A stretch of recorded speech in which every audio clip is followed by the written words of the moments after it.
आपण त्यांची प्रार्थना घेऊया, प्रशिक्षणाला सुरुवात करूया.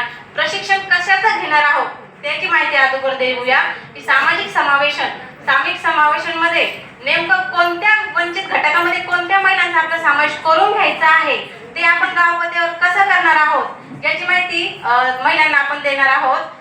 दिव्यांग, एकल महिला, तृतीयपंथी याची माहिती आहे तर ते आपण सविस्तर मध्ये देणार आहे की त्यांना जो समाजात हे भेटताना जो समानता भेटली पाहिजे.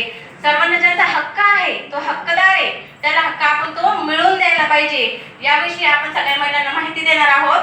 आणि परत त्यांचे कायदे कोणते आहे, त्यांच्यासाठी किती टक्के सवलत आहे, त्यांना जर आपण योजना मिळवून द्यायची असेल तर त्या कोणत्या योजना आहे आणि कशा प्रकारे कशातून आपण त्यांना मदत करून त्या योजनेचा लाभ मिळवून देऊ शकतो आणि त्या महिलांना सक्षमीकरण बनवू शकतो याचा प्रयत्न करू आणि ते महिलांकडनं 100% करून घेऊया.